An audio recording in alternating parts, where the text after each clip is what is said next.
I'd like to call to order the Monday, September 26, 2016 meeting. Would you please stand and join Councilman Campbell in the Pledge of Allegiance and stay standing for the invocation, please. I pledge allegiance to the flag of the United States of America and to the republic for which it stands, one nation, under God, indivisible, with liberty and justice for all. Let us pray. Our Heavenly Father, we thank you, Lord, for this opportunity to gather this evening to deliberate issues that will affect our residents. Give us the wisdom and discernment as we do our work tonight. We lift up our military, our police, and our fire to you for your protection as they serve each day. Grant them courage and wisdom as they go about their daily tasks. We ask your blessings on this great nation and on our city. Amen. Thank you, Councilman Campbell. All right, we have two council people not here this evening. We have Councilman Stiff, who is out of town, and we have Councilman Osborne, who has gotten that bug that's passed around the city hall. So we seem to be dropping out one after another. So I hope you all can stay well this week. So could I have a motion, please, and then a second? So moved. Second. I heard a motion by Councilman Campbell and a second by Councilman Holman. All in favor say aye. Aye. Opposed? The ayes have it. So let's go to the communication. The first item tonight is a presentation from the Buckeye Union High School District. Superintendent Eric Godfrey will be here, and he will give an update on the recent activities and accomplishments through the district. Assistant to the mayor is Lauren Valencia, and she will introduce the presenter. Lauren?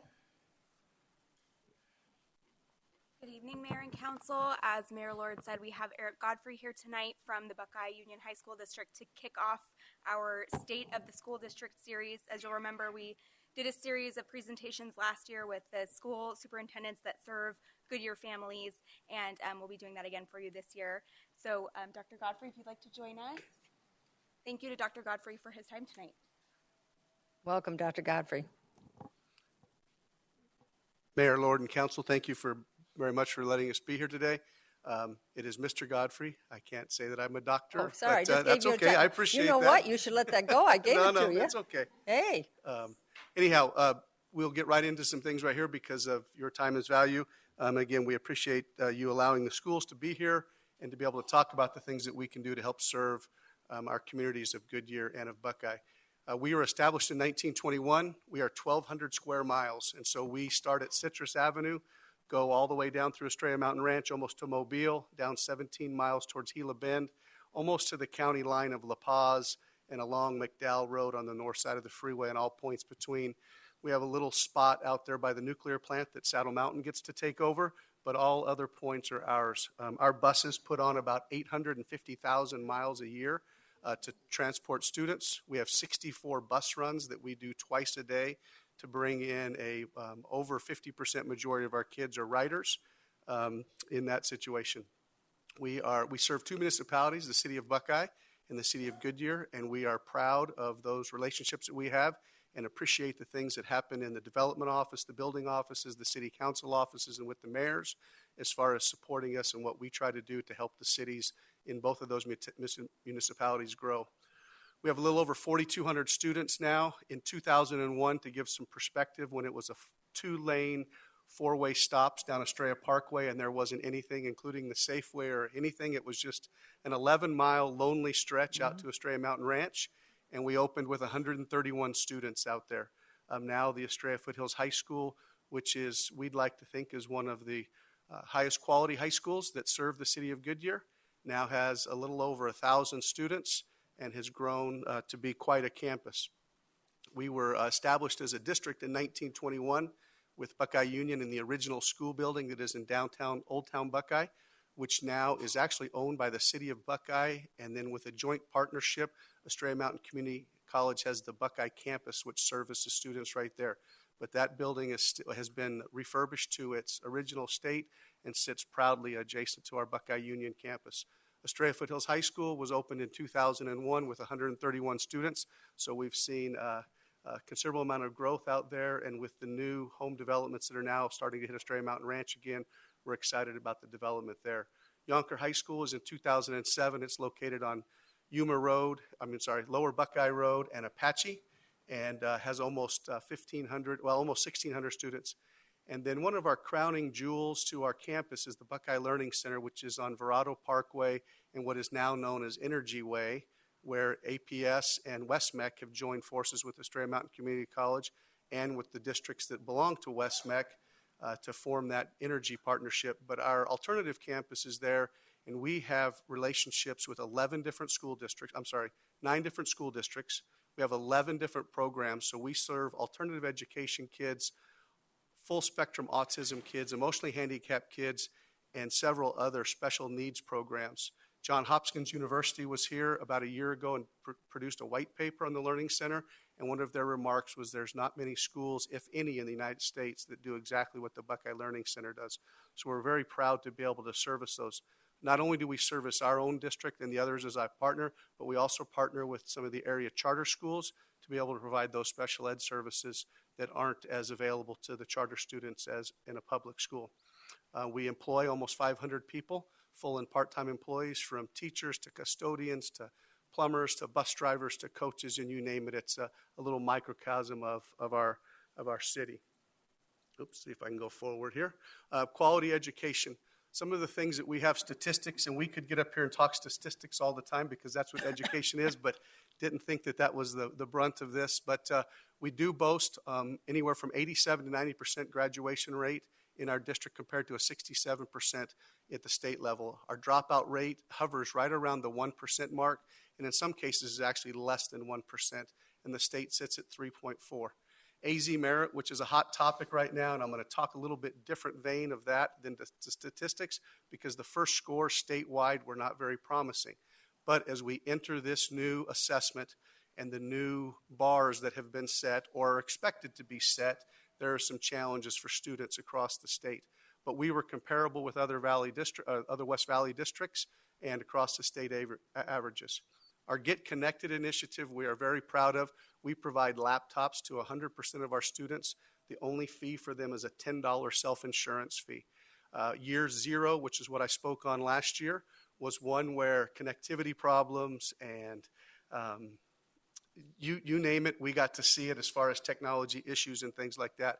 But as the students, the staff, and the parents became used to that, and the communication and the enhancements to our educational process that it brought about, as we got through that first year, knew what questions to ask. And that's one of the key things, is sometimes when you start something new, you just don't know what to ask to get there. Now, when we look back at the research, which began almost 5 years ago, it seems crazy to say that, we really feel like we can sit at the table and talk with people about what the technology has brought to our district. With the enhancements of our broadband and our connectivity, not only in and out of our district, but between campuses, we've realized almost zero technology problems. Redid all of our Wi-Fi hotspots and several other things like that to bring those connectivity issues to the minimum. Now it's just a regular occurrence for you to walk in one of our classrooms and all of the kids have the laptop sitting by them. That doesn't mean they're doing computer instruction. That doesn't mean we've taken the teacher away. As a matter of fact, the teacher has become much more of a focal point to the classroom, where some people think that this is just a way to remove the teachers. But now they're changing the pedagogy that they're expected to be. They're a facilitator now instead of having to be the sole source of information. And what we can do without technology, we do, but when it can be enhanced, we endorse that use of that. And so when you walk into our classrooms, you'll see kids in small groups, individual, full groups, questions being answered, discussions happening, and very informed decisions and learning goes on through the use of that. We had over $40 million in scholarships over the last 3 years. We hit at about $15 million last year. We've got kids that are in the military academies. We have them across our state universities, both public and private, and we have them throughout the United States. The West Valley View just had an article in its education briefs this week. Connor Moore, one of our valedictorians from a couple years ago at Estrella Foothills High School, a Goodyear resident, was on the honor roll at the University of Oklahoma. Connor was recruited by universities across the nation and chose to go to the University of Oklahoma at that point because he wanted to be in the petroleum industry. So he chose to go right into the heart of it. If he's still continuing that, we don't know, but we're very proud of that. And then what I want to talk a little bit about tonight is year one of the Buckeye Union High School District system of learning. Before we get to that, as always, it's election season, and much happier to be here than watching what's on TV right now, maybe. But we'll see the replays, I'm sure. We are up for a maintenance and operations override. We are just completing our first two phases of our $49 million bond election. The capital improvement side of it was about almost $30 million, and we've completed $24 million of that. In budget and ahead of time. We're actually 10 months ahead of schedule on our capital side, so we're really kind of stopped. We have an eating pavilion going on at Buckeye Union High School, and then although we try not to do a lot of stuff to the administrative offices, and I know that you guys are wary of that too, but every once in a while we've got to give a little bit of refresh to the places that we have to do to create the administrative area. So we're doing a remodel to the 1975 district office, which is the McNabb building, and so we're bringing some of this century's work into there. So we have that. But other than that, the other monies that were passed in that have been totally reserved for our technology sustainability. So when we did the initiative to say get connected, we didn't want to be in a situation where we could provide computers for a few years. This was a 10-year initiative, so we were able to bank those dollars. We're actually almost ready for the first teacher refresh of equipment, and then the following year we'll be into buying the first new set of computers to be able to hand those out. Once we start the refresh, the seniors that leave will actually take that laptop with them to keep. This year we are in a maintenance and operation override. An override real quick is 10% funding based on the district's M&O budget through local voter authorization. One of the things that we get hit on a lot is that we don't stay within our budgets. But by law, public schools have to stay within our budget. And we are awarded accounting awards every single year for the accuracy that we have in our reporting. What this is a funding source, and it's a vital funding source that we need to continue. It was first authorized in 1990, and every 5 years we have to reauthorize it. But that 10% funding source means that we as parents, we as staff, we as community members want more for our kids. And so that doesn't mean that we can overspend by 10%. That gives us an additional 10% of funding that goes straight into our operations budget. And operations budget is people. Operations budget is supplies. Operations budget is fuel. Operations budget is electric bills. All those things that sometimes people don't think as a school district we have to do, but we still have all of those same bills that homeowners have. We have all those requirements, and we have the students to serve. An override lasts for 7 years, so we are in our 5th year of the override. If the override this year were to fail, we would be asked to reduce our budget by a third, so somewhere in the neighborhood of $700,000 to $800,000. That equates out there, just to put it in terms that people can grasp, because sometimes we have a tough time with that. I share with my staff all the time. We talk about electric bills, and we groan at those $500, $600, $700 a month ones in the summer. Our average electric bill for our campus is about $35,000 per month per campus. So when we start putting those into perspective, we understand what that means. But that's about 14 to 16 teachers. If it were to fail again, if we had to go back out again, that would be another third and into the 7th year until you would reduce your budget by that total override amount. What we use that for, number one, is to preserve class size. When we start looking at the class size, we have a couple of things. They'll say, well, why do I have 35 or 40 in a class? And in some cases we do. But what we've done is taken the 6 AZ merit courses, Algebra 1, Algebra 2, Geometry, English 9, 10, and 11, and those are the places that we focus our class sizes. The other thing is we have things like social studies, college algebra, some of the higher level courses that, because of the maturity and the abilities of the students, those can have some higher classes. But those foundational classes, we really are trying to focus those on. It also hire and retaining staff. If you guys haven't heard, we do have a teacher shortage in the state of Arizona. We were able to come within 10 staff short of being fully staffed, but that's still a lot. Extracurricular activities, student safety, and staff development. This is not a new tax. It's been in the place since 1990.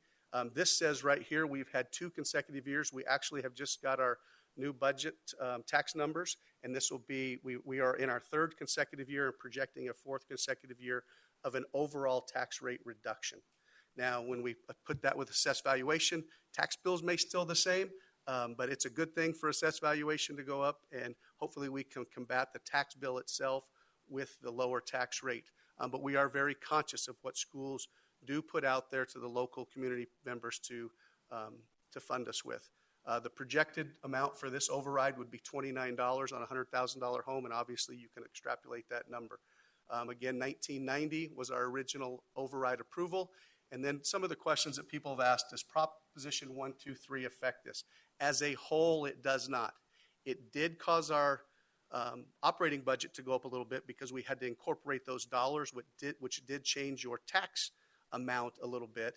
But 123 was a settlement with the state legislature for the 123 litigation. It was not an override amount, and coincidentally enough, about the money that our district got for 123 is about how much our override would be, we'd have to cut if in fact we weren't able to pass that. So it would be in one pocket and out the other pocket, and we'd stay flush. So both of these funding sources are necessary. Last date to register to vote is October the 10th, so we would encourage all to do that. Our system of learning, and I'll go through this pretty quickly. Why a system of learning? To have our best proven practices. We work under the premise of a professional learning community, meaning the power of all is much more than one. It's to create district-wide teams that work together, aligned curriculum to improve effectiveness, and again, we are stronger as a team. Student success on AZ merit, and obviously what we want to do is we want to have the best schools for our kids.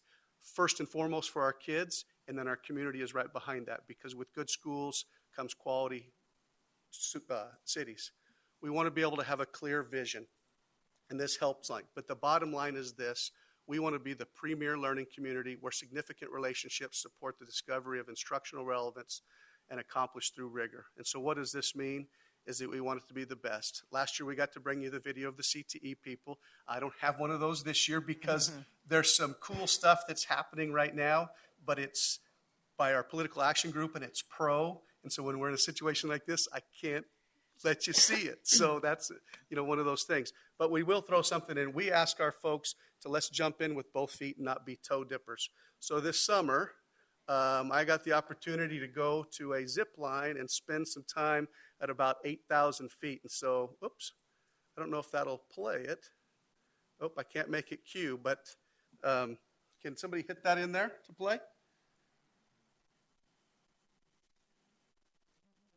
Maybe not. Okay, so we'll go on. Okay. And we'll get through it. Anyway, it was pretty cool. We did a flip off of it and upside down and all kinds of things to let people know that some risks sometimes are fun things and we come out okay. Goals, and we've changed our stuff to put we will. And I'll get through this so that we can finalize this, but we want to be an A school. We want the city of Goodyear to be able to say the Agua Fria School District, the Litchfield School District, the Avondale School District, and the Buckeye Union High School District. If you come to our area, we will have the educational, at least at the elementary, middle, and secondary schools, to be able to support your businesses and be able to provide a workforce, but also a place for your families to thrive and be able to move on to their post-secondary aspirations.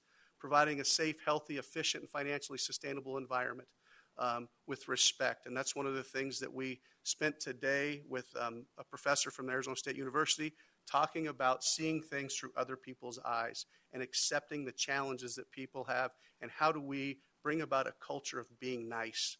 And then we will build a system of learning that is unique to Buckeye Union High School, but modeled over school districts across the state and across the nation that allow us to have future successes.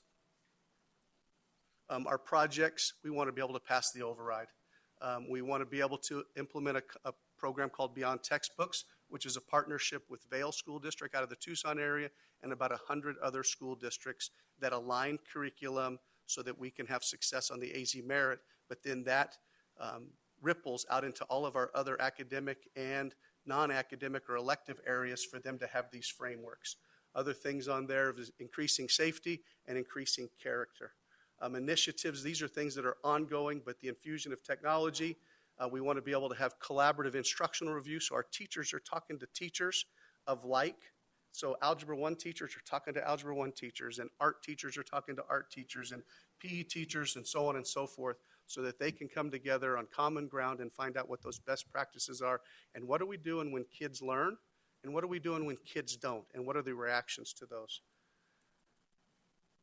This is our system of learning right here in a model that we have curriculum, which would be in the case of our AZ Merits. That curriculum is going to be driven by the assessments, which is on the bottom. We'll have instruction. We'll have assessments, which are formative, which are quick checks for understanding, which will help drive us on a weekly and sometimes daily basis on how we adjust our assessments, our instruction. Then our big assessments, which become not only the assessment, the AZ Merit itself, but benchmarks and end of courses, in courses, could be standardized tests to produce valid and reliable data, to give informed decision making, and that circle right there will help create the system that has been successful across the nation, and we want to bring that to our district. Where are our kids going? ASU, U of A, NAU, BYU, UCLA, Emory-Riddle. I think I reported last year the best scholarship in the nation to Emory-Riddle University went to one of our kids. 28% of the commercial pilots that fly today are Emory-Riddle graduates. So those are some high-powered places that our kids going. We have International Baccalaureate Program. We have Advanced Placement, Honors, College, Dual Enrollment. We partner with Maricopa County Community College. We partner with Grand Canyon University, Arizona State, NAU, and the University of Arizona.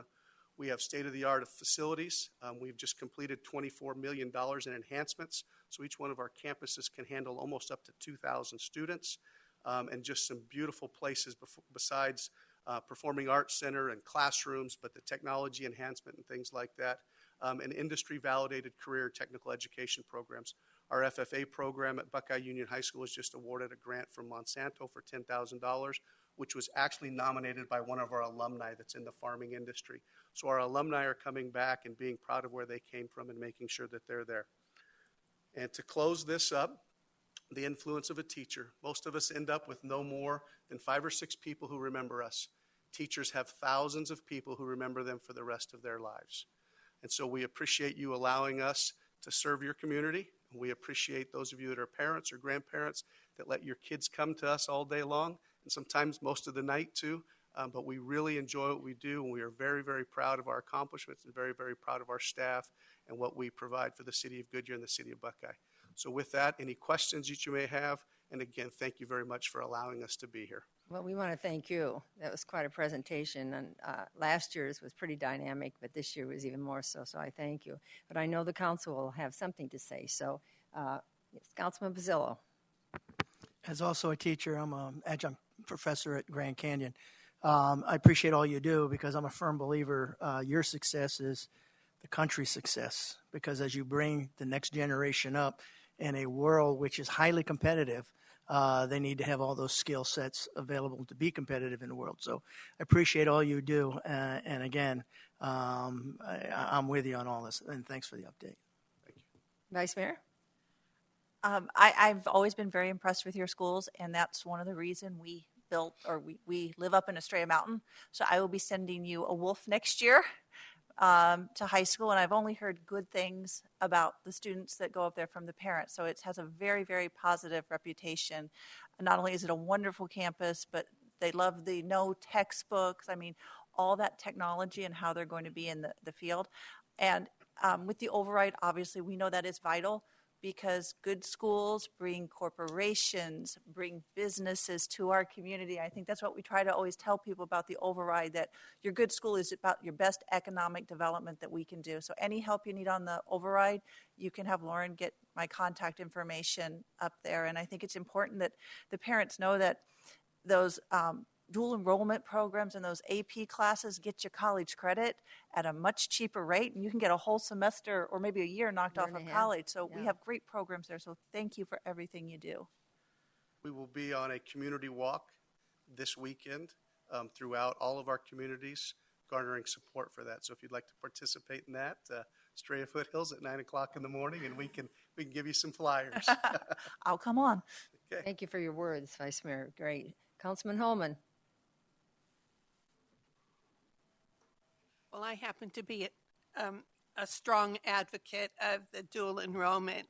My experience was my son was able to do that when he was in high school. He started college with 16 hours of credit, and it gave him the incentive to graduate in 3 years from college, and then that meant I don't want to go to work yet, so he stayed and got his master's. It's an absolutely amazing what it does psychologically to encourage them to do what they need to do for later in life. I won't tell you how old he is today, but he is very successful. I congratulate you, and I'm glad to see that we have a board at your district that has the foresight to look into these advantages for their students. Congratulations. Thank you. We offer over 20 dual enrollment courses right now. One of the things that we do with our kids is we really try to help them focus on where they're going to go to school and what they might going to be so that they can take the proper dual enrollment and when it's appropriate to take those, because we've also found that some universities don't particularly want that to happen, not because they want more money, but they want to be able to offer some flexibility. So it's awesome to be able to offer it, and especially when you can offer it in the right vein, we really can do some pretty neat things with kids so that when they walk in at that community college or university level, that they're really ready to go forward with that and have some of those same successes that your son did. Councilman Campbell. Well, I would like to thank you for the wonderful community cooperation that your teachers and your principal up at Estrella Foothills exhibits to us as a city and to us as residents. We love your campus. We love your Performing Arts Center, and we get to use it on occasion, and then we go up and watch the performances of the kids because we're so proud of them, and we're very proud to have that high school in our city. And anything we can do to further your goals, please know that we are all on the same page with you because we all want your kids to be successful because it makes our city successful. And thank you for coming tonight. We appreciate the wonderful review of Buckeye, and we just are very proud to be part of your district. Well, I thank you. The eyes are upon Goodyear. We're moving forward, and economic development depends on good education. When a client comes here to Goodyear, that's one of the top questions they ask. What are the schools like? Unfortunately, it's very difficult for us because it seems like the state goes on these averages. And so you see a number of figures put out in the papers on averages and not segmented to our area. So our goal here in Goodyear is to get that information out to people when they come by and take a look at us. So, and it's not just important for Goodyear, it's important for the student. So we know that student's going to leave high school, and whatever direction they're going to take, they're going to get a job because they're educated enough at that point. We want them to go on the universities, but they have that background to pursue other things. So thank you very much, and thank your teachers. I think sometimes it's a thankless job for the teachers, and I think it says so in what we pay them in our state of Arizona. We don't lift them up where they should be. So shame on us. I'd love to see that change someday. But it's an example of why you can't get the number of teachers that you want to have here. So thank you again. We look forward to the next year and all the accomplishments to do this year. And let's give them a round of applause, okay? Thank you again for allowing us this time. Thank you. Have a good evening. Thank you. All right, the next communication item is a proclamation recognizing the New Life Center's 25 years in Goodyear and October as National Domestic Violence Awareness. Our Neighborhood Service Coordinator, Christina Plant, will present, and then I will read the proclamation. Do you have the big proclamation with you? No. Did I have a copy? Oh, good. All right, thank you. I have a copy of it, but all right, gotcha. Go ahead, Christina. Well, thank you, Mayor and Council. As you mentioned, October is National Domestic Violence Awareness Month. The City of Goodyear Police receive an average of nearly 800 domestic violence-related calls annually. To help draw attention to this very important social issue, the City of Goodyear is participating in the Light Arizona Purple campaign, and City Hall and Goodyear Branch Library will be illuminated purple during the month of October.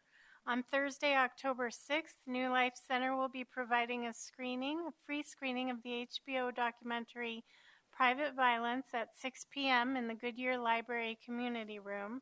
And the next day marks a quarter of a century for New Life Center as a safe haven for victims from across Arizona. In honor of that accomplishment, I'd like to invite Kelly Hernandez, Community Development Director for Goodyear's own New Life Center, to come to the podium for the mayor's proclamation.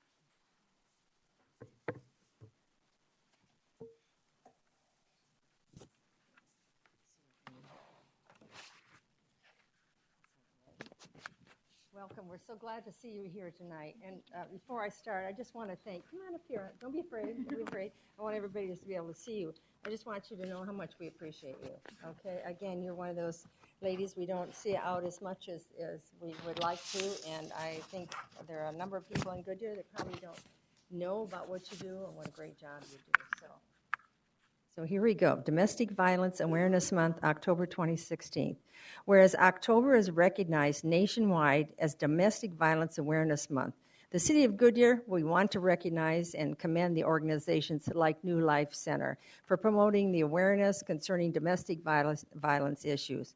Whereas on October 7th, 2016, the New Life Center celebrates, can you believe, 25 years of providing a safe haven in our local community for victims from across Arizona, offering critical advocacy services and assistance to women, children, and fleeing domestic violence, resulting in 95% of New Life Center families not returning to their former abuse environment. I'm going to say that again, that's an extraordinary number. 95% of New Life Center families not returning to their former abusive environment. Thank you for that. Whereas New Life Center unique garden apartment-style design, well, it provides families, including those teenager boys, which didn't happen before. That process came aboard. Private housing to heal together and serve as a blueprint for the domestic violence shelters across the nation. And whereas individuals are Goodyear residents by nature of their refuge at New Life Center, Goodyear victims of domestic violence rely on protection of shelters outside of our city for a secure place to live away from their abuser. Every family has the right to live free from statistics review in the city of Goodyear that our police receive an average of 800 domestic violent related calls to follow up upon an investigation annually. That's a huge number. In the state of Arizona, there is an average of 1 death every 3 days. I'm going to say that again. There's an average of 1 death every 3 days, and an act of domestic violence is witnessed by a child every 45 minutes. How many people here have had to witness something so traumatic like as that? Whereas pretending incidents of domestic violence in Goodyear is a concern, and finding solution depends on the involvement of people throughout our society, including city officials, citizens, schools, churches, to provide the local support to the New Life Center families as residents of our community. Now, therefore, it be resolved that I, Georgia Lord, the Mayor of Goodyear, City of Goodyear, Arizona, do proclaim October 26th as Domestic Violence Awareness Month, and urge the citizens of Goodyear to work together to eliminate domestic violence for our community. Given under my hand in these free United States in the city of Goodyear on the 26th of September 2016, to which I have caused the seal of the city of Goodyear to be affixed and have made this proclamation public. Thank you so much.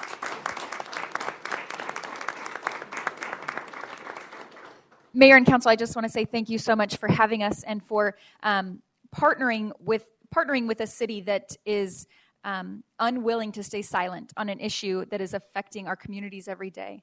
Partnering with a city that is taking a proactive stance on something that is affecting your residents every day is really, really critical. So the any successes that we've had in our 25 years are really a result of the community that has supported us. So thank you very, very much.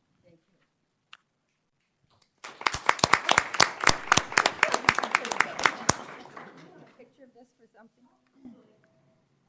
So she can use it. Yeah.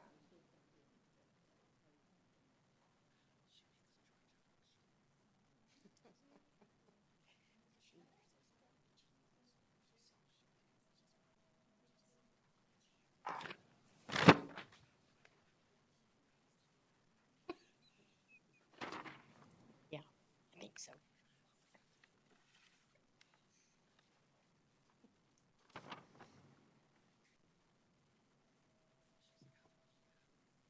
She's precious.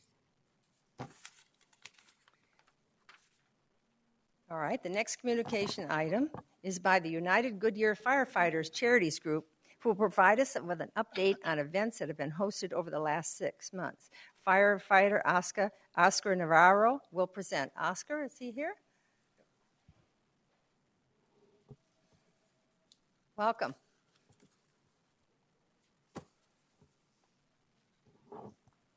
Madam Mayor, members of council, good evening. My name is Darren Green. I'm here as a battalion chief for Goodyear Fire, but I'm also the senior advisor to our charities group. And as you said, Oscar is our chairman. And we're going to go over some of our major accomplishments this year. As you know, we're very active in the community. One of our programs, very proud to say, is the New Life Shelter. We've partnered with them throughout the past years and pledge our continued support for that with donations, food. Last year we took the kids and the moms up to Flagstaff, rented some buses, spent the day up there, and Santa just happened to meet us on the way home Nice. for the holidays. So we're hoping to do that again this year. That was a big success. We also partner with the Burn Foundation, sponsoring the youth burn camp scholarships and the Forever Courage House room sponsorship. The homeless youth is another one of our groups that we work with, along with the Hardy Autism Camp. This is our 3rd year with them now, so that's been a great partnership. We also had our first fire science scholarship grant. Happened to be a young man that came up through the homeless youth group and desired to become a firefighter, and we're helping him through some classes with paying for his school and books through our grant program. We also partnered with the CTCA. They had a firefighter that was being treated, and we made a trip up to the Yarnell Memorial. That was one of her bucket list goals. So we were able to help out with that. United Way, MDA, and then the Goodyear Fire Camp that we helped sponsor. Some of our big community events was our annual golf tournament. As you know, a couple played, big turnout. We took over 2 of the courses at the Wigwam, over 200 golfers, and after expenses, we still raised over $20,000 split between police and fire charities. Wow. We also hosted our 9/11 memorial. That was just a few weeks back. While this was the 15th anniversary, this was our 9th memorial for the city of Goodyear. Started very humbly, about 200 people at Station 185, little pancake breakfast, and grew rapidly. Got out of control for us, so we called in help. And we had a lot of great sponsors. This year's event, we had approximately 2,000 people throughout the day with a much larger than normal turnout for the memorial, which we were very proud of. Raising over $2,300 for the charity breakfast, and we were able to host that with almost no out-of-pocket expense, thanks to our sponsors. With that being said, they're the true heroes. Our sponsors this year were the Wigwam Resort, one of our huge sponsors, Hickman's Family Farms, Village Inn, Starbucks, Hilgers Orthodontics and Pediatric Dentistry, McLean Distribution, Sugar and Spice, and Desert Edge. So those are some of the bigger ones we've done this year. We also created a new fund, so I'm going to turn it over to Oscar to talk about our hardship fund that we just created. Madam Mayor, Council, thank you for having us tonight. Early this year, the United Goodyear Firefighter Charities has been working really hard to create a fund for our firefighters, but we didn't just create it for the firefighters. We went ahead and created it for the fire chiefs, the battalion chiefs, deputy chiefs, and also our staff, our admin staff and volunteers. So anybody involved with the United Goodyear Fire Department is covered on this hardship fund. This hardship fund was created for anybody who needed any assistance financially in any way possible that we could help. We were hoping not to use that fund, just to build it and have it there, but unfortunately that's not the real world. Early this year, 2 of our members were diagnosed with cancer, Gilbert Geary and Austin Peck. So we were able to provide them with some assistance from that fund. Our job is to always help, to always respond to the community and the citizens' needs. We are there for their assistance, and it's really rare that we get to call for help, but we had to. And before I continue, I'd like to call Austin Peck and Gilbert Geary, if they're here.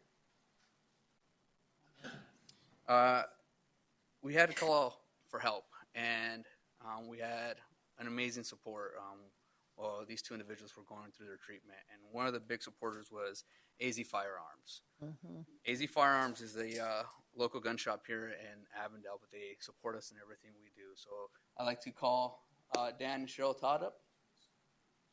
Dan and Cheryl Todd answered that call. They answered by donating an AR-15 weapon, one of their weapons of choice, for their business. With that weapon, we were able to raffle it off and raise up to $18,000 for our members.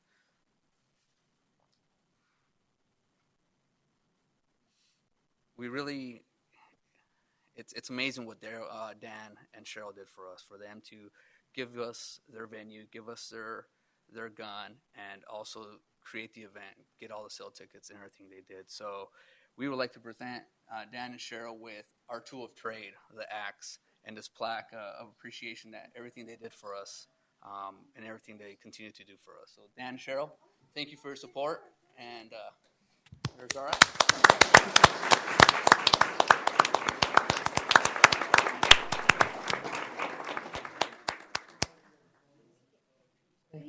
Sure. Is somebody going to take a picture so we can have that? Here she comes. Good. Can you just, yeah. We want to get a picture for We the want, city. not with us, but we just want a With picture of y'all. this so that, okay? Thank you. Okay.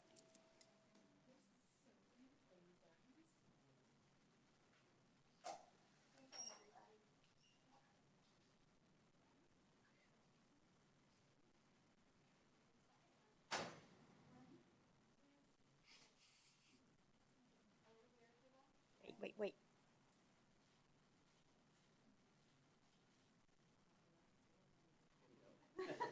All right, now you can I would just continue. like to take a minute to say thank you very much. And, you know, if it wasn't for Kim Bishop, we would not have known about this. So I want to give her a lot of credit for that. But mostly I want to give it to God, because he gave Gilbert and Austin the power, the will and power to fight this thing. So thank you very much. Thank you.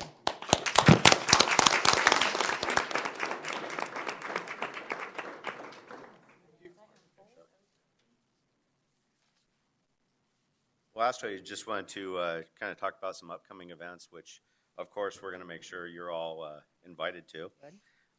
We are going to be sponsoring our Christmas toy drive.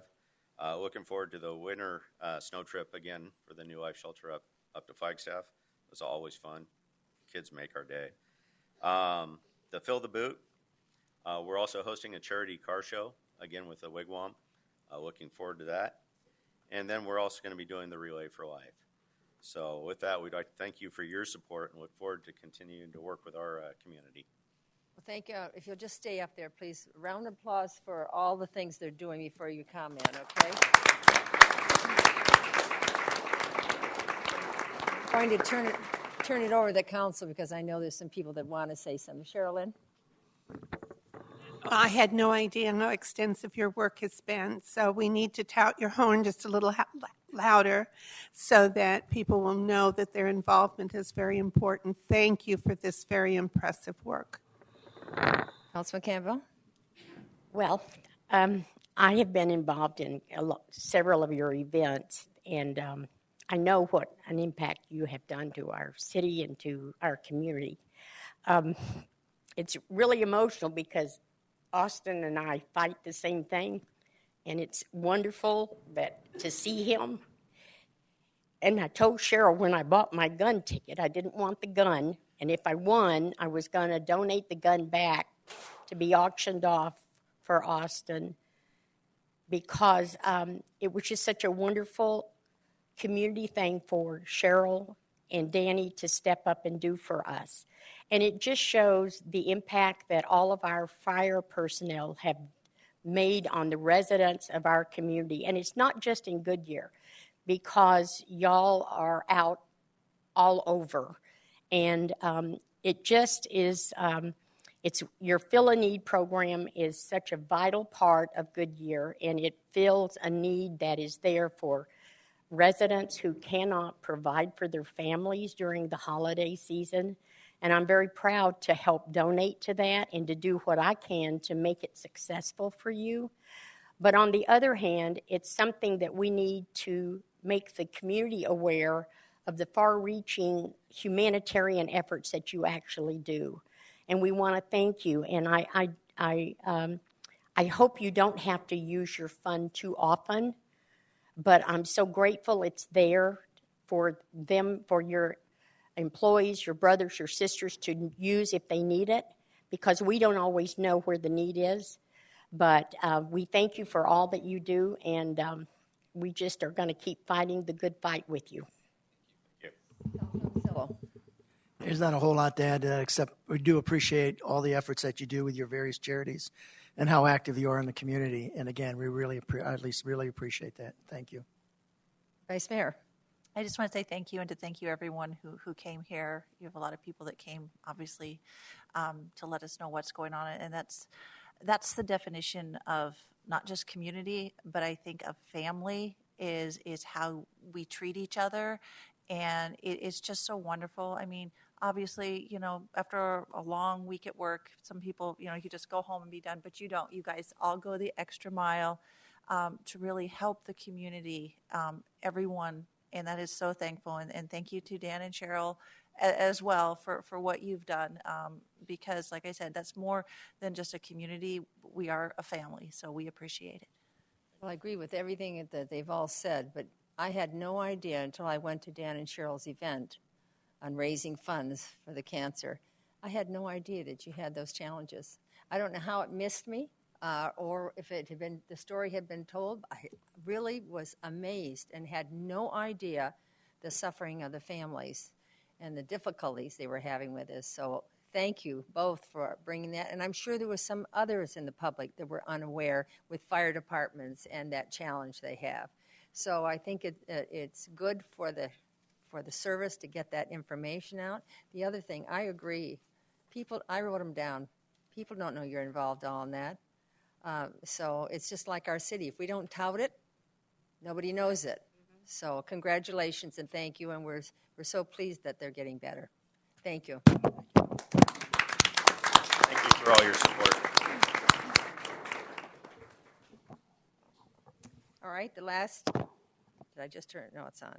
The last communication item is an update, which is always fun, and Art is a live arts festival at Goodyear Ballpark, October 1st and the 2nd. Our Arts and Culture Coordinator, Galina Oslansky, will present. You have the floor, Galina. Good evening, Mayor and Council. Thank you for having me this evening. I'm here just to share a few highlights about the upcoming Art is Alive Arts and Culture Festival. The event will be held this weekend at Goodyear Ballpark on October 1st and 2nd, and it's in its second year. We're very excited to have the WHAM Art Association here in partnership with the City of Goodyear to produce this event for us. This year's event will have over 40 artists with unique booths from everything from paintings, ceramics, to glass, and everything in between for you to enjoy. The great thing about this event is it's a very participatory event. So there's a lot of interactive activities that are available for people that attend. There will be live performances. On Saturday will be jazz music on the stage, and on Sunday will be classic rock performers. And as well as there will be a Corvette and classic car show that will be held inside the ballpark.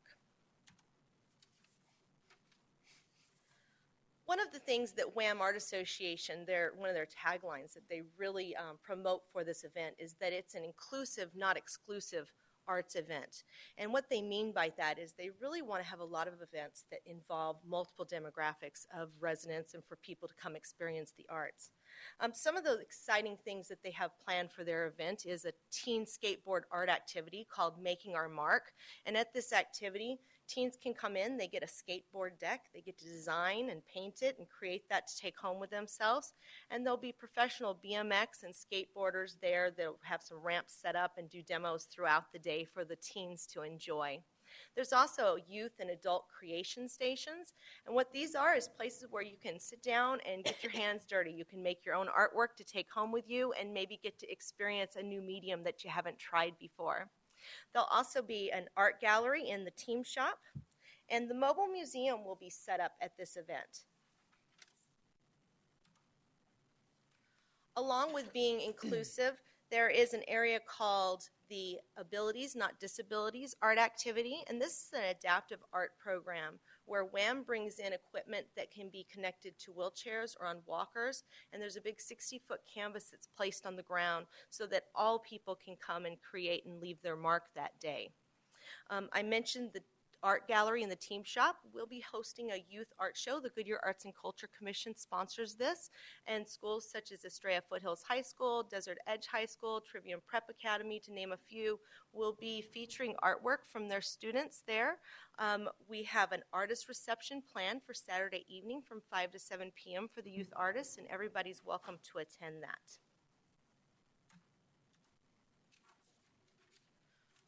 In closing, the Art is Alive Arts Festival is this Saturday, October 1st from 1 to 9 p.m. and then on Sunday, October 2nd from 9:30 to 5 p.m. I hope that you can stop in to come enjoy some great art and celebrate the arts with us.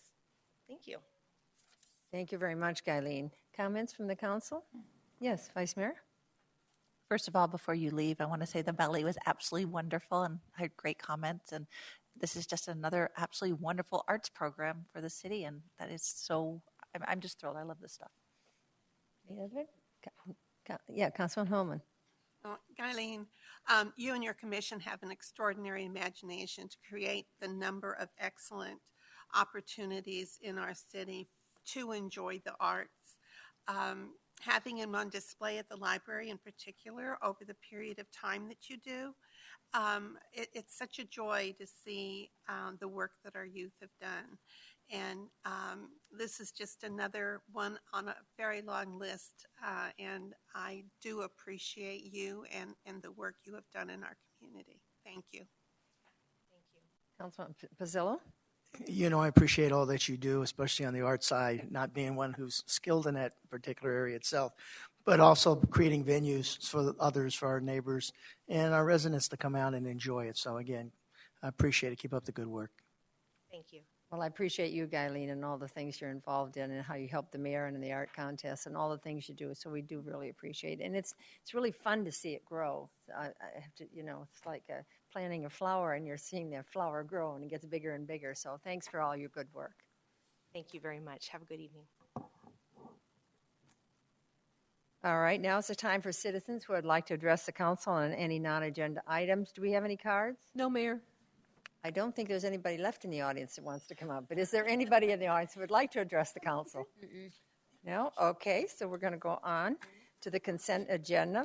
We have no consent agendas tonight. Isn't that nice? All right, so we're going to go on to business. The first item is to appoint members to the Public Improvement Corporation and the Industrial Development Authority. Finance Director Doug Sandstrom will present. Doug, welcome. Mayor, members of the council. Tonight you're being asked to appoint Quaith Ewell to the Public Improvement Corporation as well as the Industrial Development Authority. This will be Quaith's first appointment to a city board, as well as reappointing Michael Diello to the same boards as well. Quaith Ewell is here to do it, and I don't believe Michael Diello is here this evening. Thank you very much. Okay, then what we're going to do is we're going to need a... Oh, you're going to bring them up now? I'm sorry. Do we need to move the appointment? Yes, we do. That's why I didn't know what he... Can I do that now? To do that? All right, thank you. All right.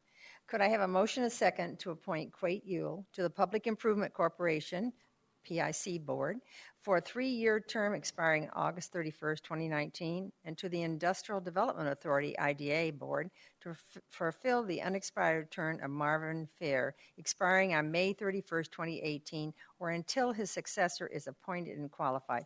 Do I hear a motion? So moved. Second. I heard a motion with Councilman Bazil and a second with Councilman Campbell. Open for council discussion.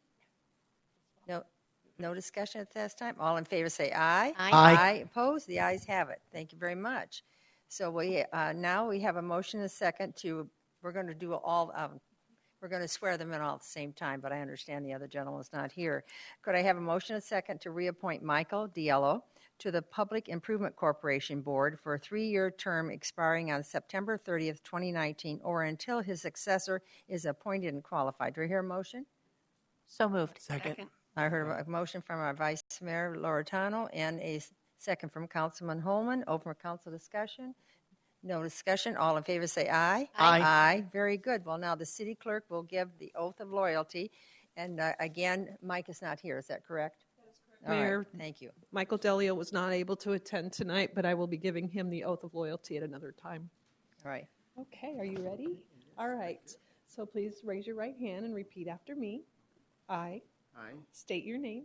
With you, Do solemnly affirm do solemnly affirm that I will support that I will support the Constitution of the United States the Constitution of the United States and the Constitution and laws and the Constitution and law of the state of Arizona, of the state of Arizona, that I will bear true faith that I will bear true faith and allegiance to the same and allegiance to the same, and defend them and defend them against all enemies, against all enemies, foreign and domestic, foreign and domestic, and that I will faithfully and then I will faithfully and impartially and impartially discharge the duties discharge the duties of board member of board members according to the best of my ability. according to the best of my ability. So I do affirm. So I do affirm. Congratulations. Thank you you. so much for being here. Thank you so much. The next item is to consider approving the order of 8,744 acre-feet of water from the Central Arizona project for calendar year 2017. Water Resources Planning Advisor Gretchen Irwin will present. Hello. Hello. Good evening, Mayor Lord and council members. I'm here again this year to present the recommendation for our CAP water order for calendar year 2017. This year the recommendation is for 8,744 acre-feet for a total cost of $1,539,000. The cost of water this year was $176 an acre-foot, and that included operation, maintenance, replacement, energy, and the cost that we pay to recharge at the CAP facility. This next graph is full of information. The bars show our past water orders, our current water order, and our future projected water orders as compared to the red line, which is our past demand and our projected future demands. That's groundwater that we have to pump. The state does require us to replenish all the groundwater that we pump. So that you can see in yellow bars, we did not quite order enough to meet our obligation. And in those years, we did go to our long-term storage account to make up the difference. This year, we should be really close in 2016. It's not quite over, but I think with our recharge of our reclaimed water, we'll still have a net gain in our long-term storage account. For the 2017 order, the budget was the same. And these budget numbers were based on a recommendation by the Water Planning Commission that we purchase enough water to replenish fulfill our obligation. So, and the numbers were included as part of the rate study. So the 2017, the budget remained the same, but because the cost of water did go up a little bit, we aren't able to order as many credits. And we will probably dip into our long-term storage account a little bit, but we project we're going to be replenishing recharging about 3,500 acre-feet of reclaimed water next year. So we should still have a net gain in our long-term storage account. And then provided that the price doesn't go up too much or differ from what CAP is now projecting for the price, we should be able to start getting a little extra in our long-term storage account in 18, 19, and 20. So this is just a graph showing our long-term storage account in the big blue solid area. You can see that in the past few years we did have to dip in there a little bit. The red line is our projected groundwater pumpage. So these 15, 16, 17 will be close, but it looks like we're going to still keep a positive account or net gain in our long-term storage account.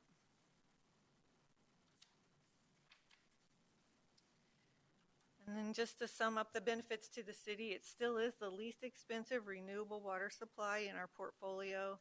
It does allow us to meet our replenishment obligation, and it does allow us to continue to enhance our bank account with our reclaimed water at the SAT site and at the Vado Sonlo. So, any questions? Thank you very much, Gretchen. Could I please have a motion, a second, to approve an order of 8,744 acre feet of water from the Central Arizona Project for the calendar year of 2017. Do I hear a motion? So moved. Second. I heard a motion by Councilman Campbell and a second by Councilman Pizzillo. Open for council discussion. Councilman Pizzillo. Just a comment. I appreciate the nice pictures. To be honest with you, it's easy to see it when you graph it out like that. And as long as we're staying above that red line, that's good. I guess the question I have is long-term from a costing standpoint. Are they pretty much on target? I know you're looking out into the future as far as the pricing, but, it's my understanding with the droppage of the water in the lake and some other issues going on there, any indication that price could possibly get significantly more expensive in those outer years? It'll probably be similar to what they're projecting for 17 or 18 and 19, but if you'll notice, the price does, let me go back to that slide. 219, I think. The price does jump quite a bit in 2020, and that's because the agreement with the Navajo Generating Station expires that year, and they believe they will end up, when it's renegotiated, they will pay quite a bit more for the energy. Also, the other price that you probably keep hearing about that's going up is the capital charge. Right. Our obligation to pay the federal government for the infrastructure, and that is paid out of our CIP budget, but that is projected to go up substantially. But we have budgeted enough money for that. Okay, thank you. Councilman Campbell. Well, I am worried to find out what they're going to do with the Navajo generating plant, because if they shut that down, our water costs are going to go out of sight. However, I think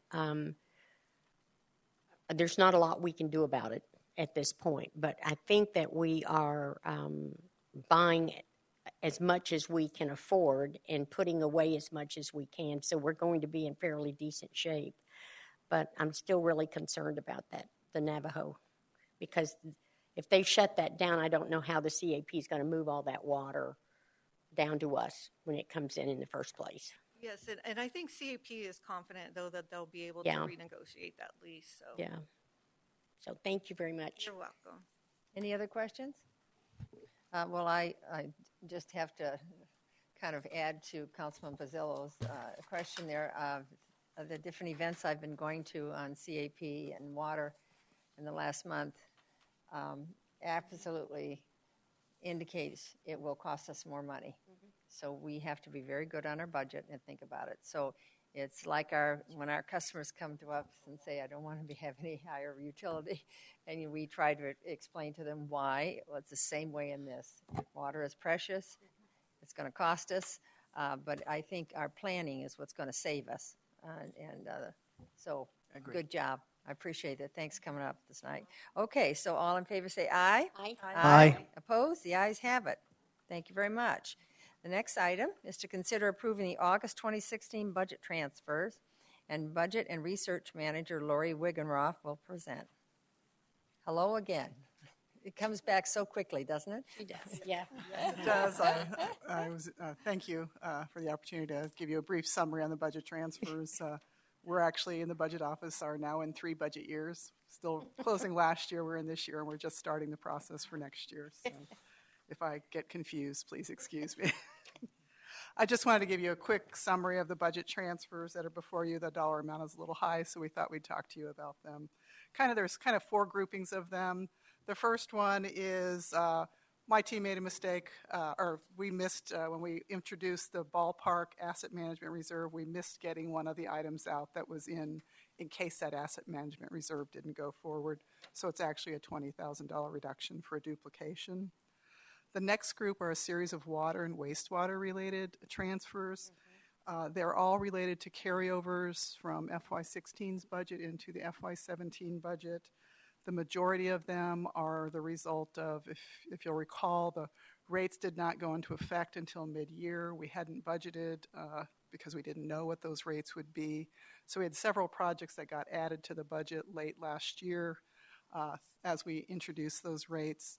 And they were after the carryover opportunity, and so those projects didn't get included in the carryover process. Another was an item where we missed including a carryover for a smaller dollar amount. And those items are there because these projects are critical to the water and wastewater program, and we're trying to move them forward quickly. In addition, there's a group of carryover grants, situations where the grants just didn't get completed last year, and they need to come forward to be able to finish spending those funds. And then the last two items are two new grants. In the case of this grant category, you've provided a blanket authority for these grants to be applied for, so they didn't get the opportunity to ask for the budget to be approved when the grant was approved.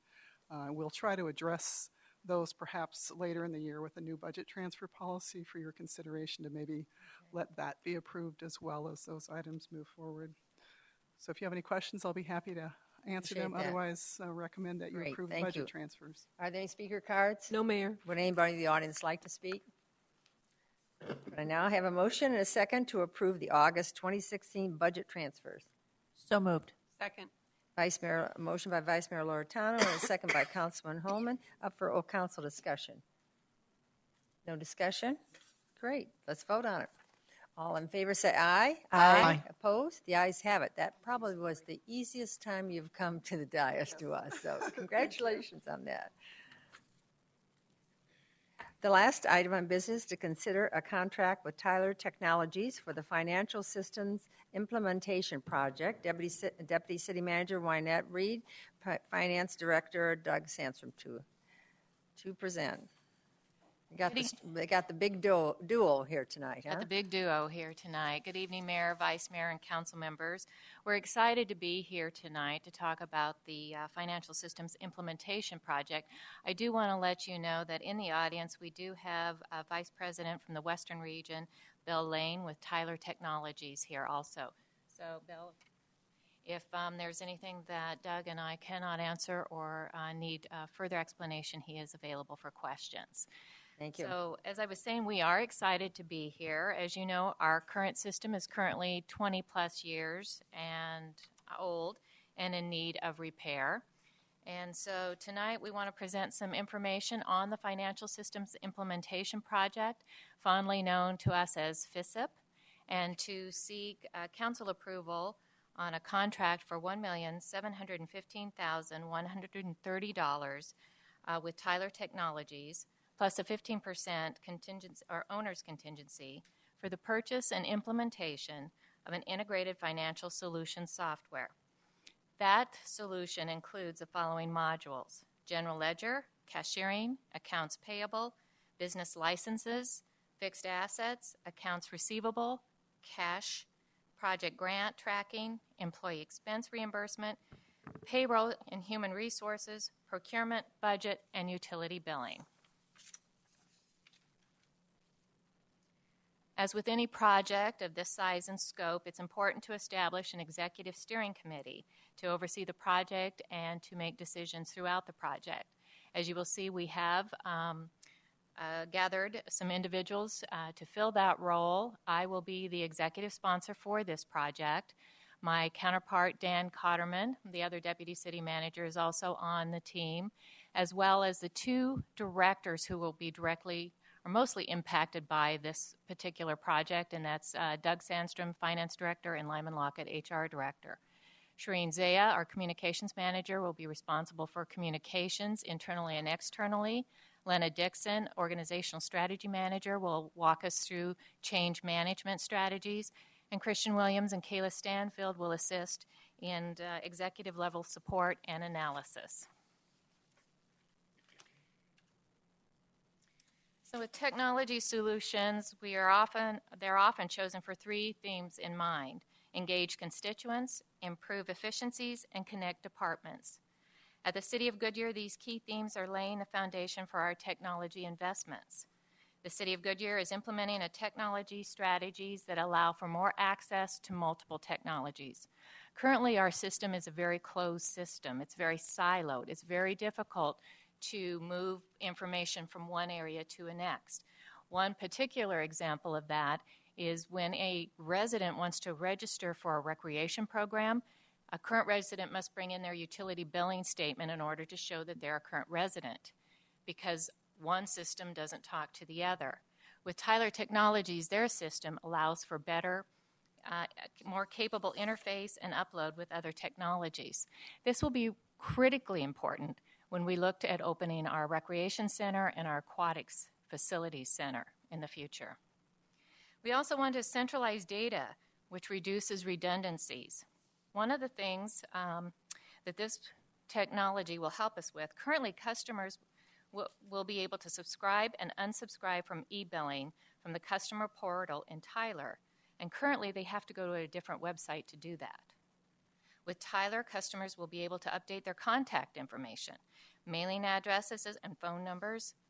Currently, they can update their mailing address, but then they have to call us to update their phone or any other information.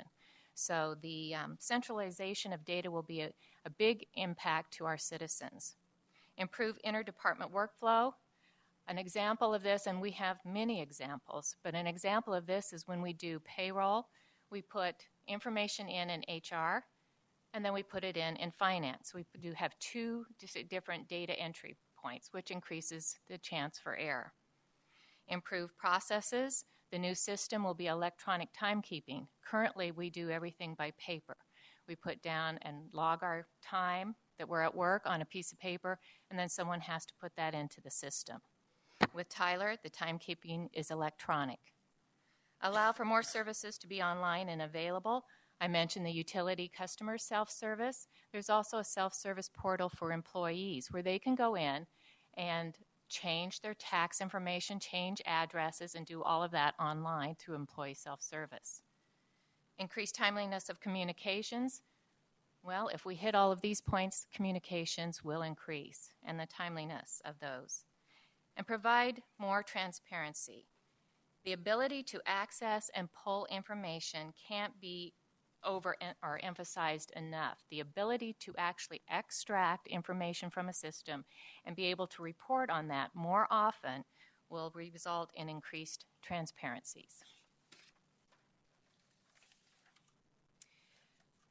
So to this point, we haven't been idle. We have done some things, including purchase of infrastructure, which includes servers and storage in preparation for this project. We have moved our data center out of City Hall and moved it into the 911 center, which provides redundancy and more security. We have purchased and implemented a document management system. We are moving away from Laserfish into a software program called OpenText. We have been implementing that throughout the summer, and we are ready to go live here very shortly on that. And I look over to the city clerk. She's grinning from ear to ear. Many of our employees are very, very excited about the OpenText software, and I know those, especially the clerk's office. And then we've also been doing a lot of work around workflow and mapping processes so that we know exactly what our processes are, what the workflow needs to be, and this will help give us a leg up as we do the implementation with Tyler. So we're recommending Tyler Technologies tonight for our financial solutions software. Why? Because it's the largest company in the United States solely serving public sector with their integrated software and technology services. Tyler was founded in 1966 and currently has over 14,000 clients. The City of Goodyear is currently a customer of Tyler Technologies through using New World software in our police department. Tyler purchased New World about a year ago, so we are now currently a customer of theirs through the police department. Other organizations in the state of Arizona currently using Tyler, there are many of them up there. Our controller came from the city of Maricopa and so has used, Rebecca Chitwood has used this software and is familiar with it. Our neighbors to the west, the city of Buckeye, they went live with their financials in Tyler on January 1st of this year, And our neighbors to the north, City of Surprise, went live with their Tyler financials on July 1st of this year. So now what I'd like to do is turn it over to Mr. Sandstrom, and he's going to walk you through some timelines, reference checking that we've done, and some budget information.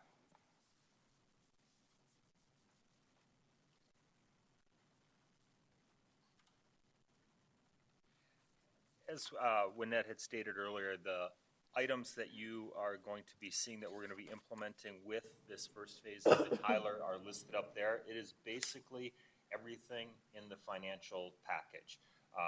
General ledger, cashiering accounts payable, business license. When you think finance, it's being implemented as part of this. One of the pieces that's in there is payroll, and it says HR. You cannot implement a payroll system without a huge HR element. So HR is consolidated right in there with this. One of the big things that we are doing as part of this implementation is we are going with a process called business process consulting through Tyler. So it's an enhanced level of implementation that's going to give us not only the best practices in the industry, but how those best practices work within the Tyler system. And then we are committing to changing our processes to meet those best practices rather than trying to take our current processes and put them into a new system. We're going to change in order to utilize the software to the extent that it can be utilized. One of the other key features of that is it comes with full documentation of what those processes are in an editable, updatable format. So we'll have desktop manuals for people using it, and we'll have the ability to keep those up to date as new iterations of the software come online. One of the key things we are also doing is no customization. We're going to be doing configuration specs for us so that we can say how something flows through it, but we are not going to customize it. And what that does is it makes sure that every time there's an update in the system, it's just a matter of downloading the update, putting it in there, and when we call for support services, we're going to have that typical installation with no customization. So it's going to make for a better process on an ongoing basis. Overall, in the evaluation of Tyler technology, there's a lot of detail provided in your COAC, but the three major things that we looked at were we had vendor demos, which was a one-day where Tyler came out and went through with all of our staff. That included the managers in the finance and HR department, as well as the actual subject matter experts, the line-level employees who are in this on a daily basis. After this one-day demonstration, everybody really liked what they saw, but they had some specific questions and some specific things that they wanted to see. So we brought Tyler back for a 2-day in-depth deep dive demo. On the second demonstration, we set up not only a demonstration, but a lab where our employees could go in there with Tyler personnel and actually get into the system and see how a purchase order flows through it, see how you turn on a utility account, see what it actually works and feels like. Ask questions and have Tyler personnel show you that they're not only saying it, they can actually deliver what they're saying. And then the third thing was reference checks. Reference checks, we took the references provided by Tyler, which were nationwide, and checked all of those to hear what their implementations were like, hear what it was like to be a customer of Tyler for a long time.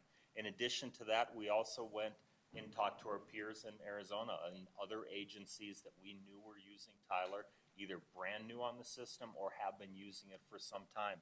And we talked to each of those to find out what they thought. Everybody that is using the system likes the system. Everybody can think of one or two things they would change, as they would with any software, but we did not get any bad feedback of the system at all from any of our peers. And again, as Wynette had stated, our controller actually has worked with the system and has direct experience with it. So we did a lot of evaluation, a lot of reference checks, and we made sure that we had full involvement and commitment of everybody who's going to be touching the system so that they knew what they were getting and we could have a good overview of what that project is. Project timeline. You can see here we've got it phased out. One of the things that we learned is you can't do everything all at one time. So we've got a project timeline where we're going to kind of break it up into logical chunks. We've worked with this with Tyler on a recommended timeline to make sure that we can do it with the resources that we have on staff, the experience we have on staff, and then base it a lot on what Tyler's experience has been implementing systems like this in similar agencies.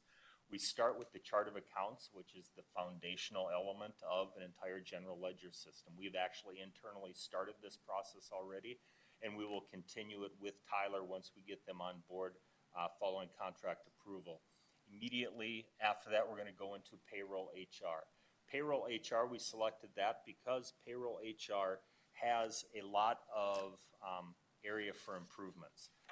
As when that's stated, we do our timesheets manually. We have spreadsheets. There's multiple levels of input. There's only certain items that we can track and report on through our payroll system. So there's a lot of functionality within the payroll system that we're going to be able to get immediate benefits out of. As soon as we go live with it on January 1st, we'll start getting some of the data that's going to actually help us in the budgeting process for that next fiscal year coming up 6 months later. Payroll represents a huge portion of our budget, so getting that up and running first makes a lot of sense for us. 6 months later, we get into the go live on financials and budget procurement. So there's going to be an overlap. We're going to be implementing and putting together payroll in human resources, and when we get to a certain point, we're going to move right into general ledger and the finances. We'll go live January 1st with payroll. That'll give us a little bit of a time to be live, work through some of the bugs and the kinks that are always going to happen with an implementation of a system. 6 months later, on July 1st, new fiscal year, we're going to go live with our financials. That will then, we'll be going through, actually be doing an audit of the prior year in the old system, operating a new system, learning and training and debugging that new system for that first few months, and then going into utility billing and cashiering. So the timeline helps on the staffing side, it helps on the implementation on the Tyler side, and then workflow management is going to help as well through this process and the timeline that you see developed up here. The overall budget for the financial system project was originally approved in the fiscal year 15 budget for approximately $4.5 million. For the current fiscal year remaining, we have just under $3.8 million.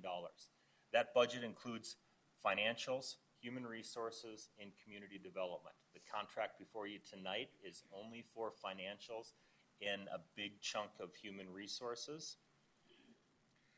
In that project budget of $1.7 million for the financials, it includes those core financials, and it covers software licensing, the implementation team, the Tyler implementation team and costs, taxes, and the first year of maintenance agreements.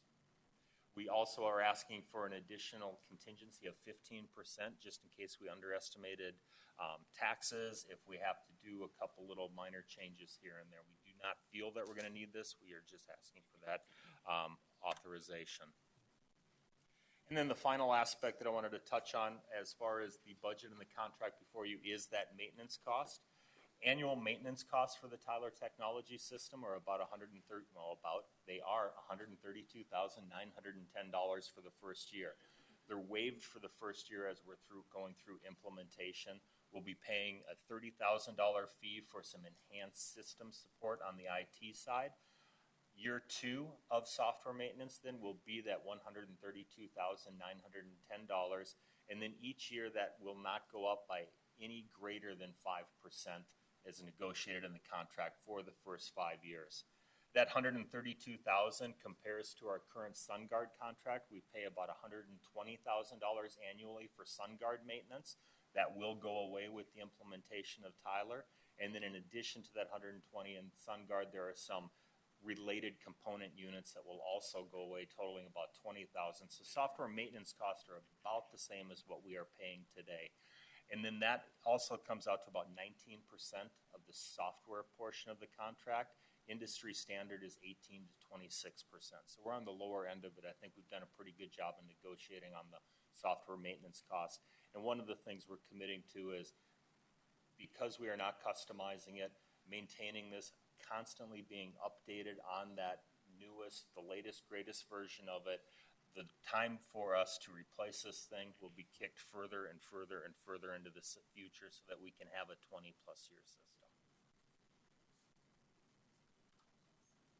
Questions? Oh, thank you. One item I forgot is also included, not in the actual contract price, but in the statement of work, the HR modules that are not being procured, which is the benefits enrollment, applicant tracking, and then the full suite of community development. The pricing was provided to us by Tyler, and those modules will be held at that price for 1 year from the effective date of the contract. So if we go through this, everything's going along great, we decide we want to enter into a contract for those, the price is set for that 1 year period. Thank you. Questions? All right, thank you very much. Are there any speaker cards? No, Mayor. Would anybody in the audience like to speak? Okay, could I have a motion and a second to approve $1,750,130 contract with Tyler Technologies plus a 15%, which is $257,270, owner's contingencies for purchase and implementations of an integrated financial solution software that includes the following modules: general ledger, cashiering, accounts payable, business licenses, fixed assets, accounts receivable, cash, project/grant tracking, employees expense reimbursement, payroll, human resources, procurement, budget, and utility billing. Do I have a motion? So moved. A second. I had a motion by Councilman Pizzillo and a second by Vice Mayor Loretano. Open for council discussions. Councilman Pizzillo. Just a couple of questions, well, a few questions here. On the no customization, I think that's the great way to go, personally. The other one is there enough overall budget money if you decide to purchase the other modules? Yeah, on an overall basis, the $3.7 million we have left over, we have mapped out the entire thing with the other modules and all the other staff costs and so on, and we do believe there is enough in there. Okay, perfect. Other question, will you be running parallel systems when you're doing this just to make sure as the data comes over that there's no mishap in that? Yes. Okay. How much history will come over in the new system? The plan is, and what's included in the overall implementation is 3 years. And what we're going to do is look at those and see whether it makes sense to bring that over or not once we get into it. But we do have data for funding in here for 3 years of data. Yeah, the only reason why I ask is, as you start to do your stats and your numbering for budget and historicals and comparisons, if you're dealing with two systems to try to pull the data out, it's very, very complicated and very cumbersome. So as much history as comes over, it's going to make it easier, I believe, for budget and finance to get the numbers together and HR to look at historicals instead of pulling the history from another system. So I'm hoping you get enough history there with at least it makes it workable for you. That's all. Good. Any other? Councilman Campbell? I have a couple of questions. I noticed we're going to do the utility billing in 2019. Correct. It would be going live January 1st, 2019. Okay. The number one reason why we have that one at the end is it is, at the end of the day, probably our most stable system that we have. It's complicated. It has a lot of citizen contact, but it is our most stable system, so it makes sense to have it towards the end. All right, but you don't see any problem with us continuing with the old system for the billing while the new system is... No, none whatsoever. It okay. Interfaces very nicely. Okay. My next, I have a concern that I would like the city manager to update council, possibly in his weekly manager's brief on how this process is working and how it is being implemented, so that we have the confidence we have many, many eyes watching this implementation. Absolutely, and that's one of the reasons we have Shireen on the Executive Steering Committee to not only work with the communications external but internal to the organization. This is a big project. We're very excited about it, and we will commit to putting that in the manager's memo as updates for all I of would you. prefer to have it in the manager's memo than a press release or something, because I don't know that we need to be doing it that way. We'll put it in the But manager's for the council, memo. it would be nice to know that we have folks that are actually actively watching everything. Sure. Please, thank you. All right? Yes. Sherilyn, I'm sorry. I didn't see that you wanted to. I have a very simple question. Do all of these numbers keep us within the budget we set for this? Yes. It said we were holding the price, but there's no indication of what the price is, so I couldn't add the numbers to see. We figured that into the overall budget. So yes, with HR, the remaining components of HR and community development, that all works into the $3.7 million that we have available to work with. Thank you. Satisfied? Yes. Vice Mayor Loretano? I have a quick follow-up to Councilmember Pizzillo's question. When we're running the dual systems, because some of these aren't going to come online to 2018, do then we continue for the modules that have come over? Do we continue to run that, like the old system still as a backup system, or does that one finally get archived, or how does that work? Like when payroll comes over, we will run payroll in both systems for generally a couple payrolls just to make sure that everything's going the way it should. As soon as it is, that payroll element will turn off and we'll just be doing the one Tyler system, and then it will be interfaced into our current SunGuard system on a minimal basis just to get our numbers in there for the general ledger. And then we'll do the same thing once we go to the general ledger. We'll do a couple months of both systems running parallel, and then we'll turn off the SunGuard, and then we'll just have Tyler and utility billing, and then we'll do the same thing with utility billing. So they're kind of stair-stepped as they come online. And then my other question is there a way, and I don't know if there's data there once we switch over that we would ever need for anything, but is there a way to archive that data if we needed it for something else in the old system just so we can get it, or how does that work? Not a complete IT technical answer, but yes, we'll put payment we can have access on to it. Okay. We'll have a computer that'll just start aging, and we will have access to it. People will forget how to get into it and so on, but it will be there and it'll be backed up. I didn't know for some of these grants and everything, how far back you have to go to get some of this data and everything. So thank you. Any other questions? All right, let's vote on it. All in favor say aye. Aye. Aye. Opposed? The ayes have it. Thank you very much. Great presentation. Okay, how about this? 7:31, we're coming to an end. Does council have any comments, accommodations, or reports? Yes, Vice Mayor? I did say it when Guyleen was here because I wanted her to actually hear the compliment, but they did the Arts and Culture Commission did a great job with the ballet. Cleared up beautifully. They did a wonderful job, and everyone who was there thoroughly enjoyed it. Well, I really thank you for that was a fun for one. helping me with that since I couldn't attend it, and I was worried about the rain, but they did well. I mean, I can't believe they were able to clean it up and do it. Okay, now, anybody else? Okay, so tonight I'm going to talk a bit, okay? There was a statement made to me this last week that nobody knew what the mayor did. And, I knew that, before I have said a lot of my activities, but then I finally stopped doing it because it was so extensive that, it was just, I felt uncomfortable with it. So I'm going to start telling you what the mayor does, okay, during the week. So the people who don't want to listen, just close off your ears. It's okay. But I feel like, I don't want the citizens saying, well, what does she do? And, it's like, okay, so the last week I participated in a number of different events and meeting on behalf of the city, and that's what I'm doing. I meet on behalf of the city and the council. It is not Georgia Lord, it is that title mayor.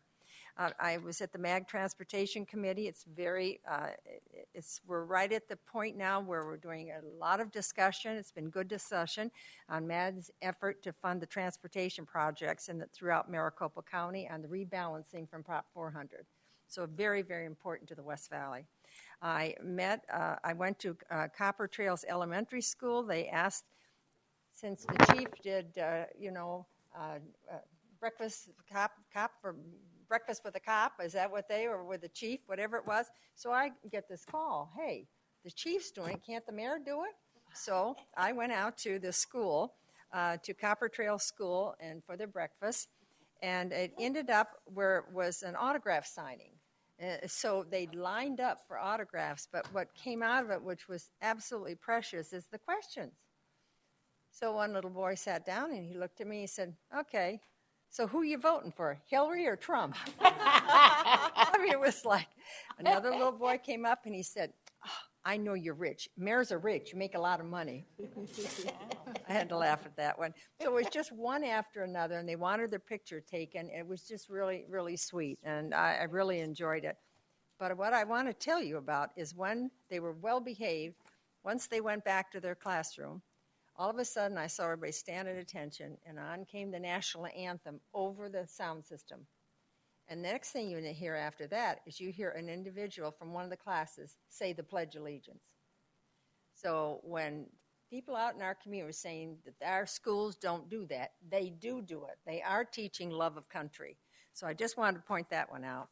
Of course, the Greater Phoenix Economic Council Board of Directors, our annual meeting. Ron and I attended the Arizona Bio Awards event. It was fantastic. I was a guest of Joan Kerber Walker, who runs that. But Ron and I went around to all the exhibits, and there were students that were in the 10th, 11th, and 12th grades doing experiments in hypothesizing and coming up with things.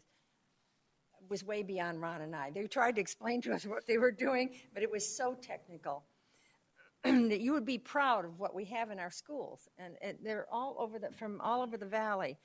And the young man that sat at the table with it was Vincent Liu, and he's a senior at ASU. And at this point, he is working on brain tumors with the Barrow Neurological Institute on a new process to remove tumors. So again, Governor Doug Ducey addressed in the celebration, the bioindustry celebration. He was very positive in his remarks. I also went to APS Energy Update for elected officials and community leaders on the other side of the valley. And it was something we really needed to do because I need to talk more about solar because we have a divided community with APS, and I think it helped. And they're going to be coming out to our community to talk to our citizens, so I want to make sure everybody knows that. I went to Stand Up for Veterans. Ron and I did this weekend at Glendale Community College. Now, Mayor Wires has been trying to get me to come out to this, so finally Ron and I went. I have to tell you what a fantastic event he has. So just to give you an example, if you're a vet, you've been on a street because you don't have anything, well, you go to this. Okay, so they have an area where you can shower. They have new clothes to put on you. They had somebody from a hair salon to cut the hair.